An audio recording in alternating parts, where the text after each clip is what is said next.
So এতগুলা কথা, এতগুলা এক্সপ্রেশন সব বাদ দিয়ে আপনি কেবল একটা ওয়ার্ড বলবেন এবং এই একটা ওয়ার্ড আপনার পুরো সিচুয়েশন চেঞ্জ করে দেবে। দহ, I really want you to use it. You forget everything, don't forget this three. Okay, প্রথমে হচ্ছে এগাল। এগাল, এগাল হচ্ছে এরা হচ্ছে পান্তা ভাতের মতো ইউজ করে। এগাল মানে হচ্ছে আমরা বলি না যে ইট ডাজন্ট ম্যাটার, ইংরেজরা বলে না, বা আমার কিছু যায় আসে না, আমরা বলি আমার কিছু যায় আসে না, ইংরেজরা বলে ইট ডাজন্ট ম্যাটার, জার্মানরা বলে এগাল। একটা ওয়ার্ড জাস্ট এগাল।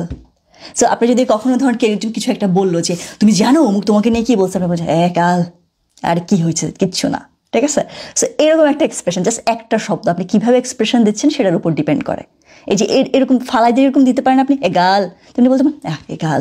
আপনাকে জিজ্ঞেস করলো কি চা খাবেন না কফি, কোনটা আপনি প্রেফার করেন, আপনি বলবো যে এগাল, ইট ডাজন্ট ম্যাটার, একটা হইলেই হইলো, ঠিক আছে। সো এইরকম সিচুয়েশনে আপনি ওই এক্সপ্রেশনটা কীভাবে দিচ্ছেন সেটার উপর ডিপেন্ড করবে এগাল শব্দটার অর্থ কী।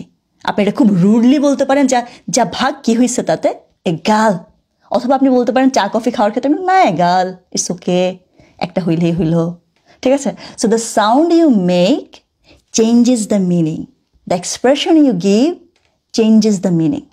So be careful when you are using this word again. Okay, এবার একটা ম্যাজিক ওয়ার্ড, এটা যেরকম এগাল যেরকম একটা ম্যাজিক ওয়ার্ড, তেমনি আর একটা ম্যাজিক ওয়ার্ড আছে। এটা লিটারালি আপনার কোনো একটা কনভারসেশনের পুরো মুভমেন্ট যেটাকে বলে, কোন দিকে যাচ্ছিল সেদিক থেকে পুরো উল্টা দিকে নিয়ে যেতে পারবে, জাস্ট একটা ওয়ার্ড। সেই ওয়ার্ডটা হচ্ছে দহ। দহ, জার্মানরা এটা ওই যে বলে না মুড়ি মুড়কির মতো ইউজ করা, ওরকম। দহ শব্দটার আসলে স্পেসিফিক কোনো অর্থ আপনি বাংলা ইংরেজি কোনোটাতেই খুঁজে পাবেন না, কোনো স্পেসিফিক অর্থ আমি দিতে পারবো না, কিন্তু আমি আপনাকে একটা এক্সপ্রেশন দিতে পারবো। যেমন ধরেন কোনো কিছু জোর দিয়ে বলা, যেমন ধরেন আপনি দেরি করে আসছেন ক্লাসে, এখন আমি আপনার টিচার, আমি বললাম হে দেরি করে আসছো কেন, তোমার কাছে ঘড়ি নাই? হ্যাঁ, তখন আপনি আপনার হাতের ঘড়িটা দেখে আমাকে বললেন যে দহ, জাস্ট একটা ওয়ার্ডে বললেন যে দহ।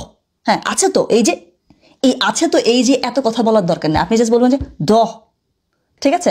তারপর আমি বললাম যে তুমি তো মনে হয় চায়ে চিনি দাও নাই, তখন আপনি বলবেন কি চায়ে আপনি চিনি দিয়েছেন, দহ। দহ, জাস্ট এই সাউন্ডটা করার মানে অর্থ চেঞ্জ হয়ে গেছে, আপনি খুবই স্ট্রং একটা পয়েন্টে আছেন।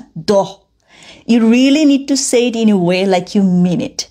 ওকে, এবং ঝগড়াঝাটির মধ্যে এরা প্রতি দুই মিনিটে মনে করেন যে 56 বার দহ শব্দটা ব্যবহার করে।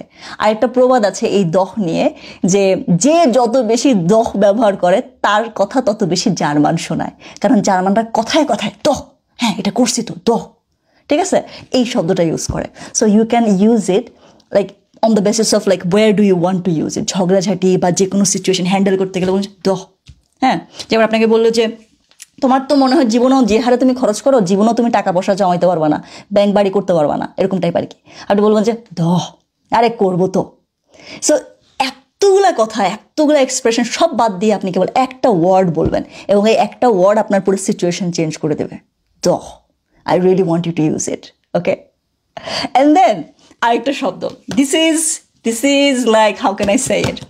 আমরা বাংলাদেশে বলি না যে সহমত ভাই, ঠিক আছে ভাই, অথবা বলে না যে আচ্ছা, ওই শব্দটা এরা বলে যে গেনাও, গেনাও।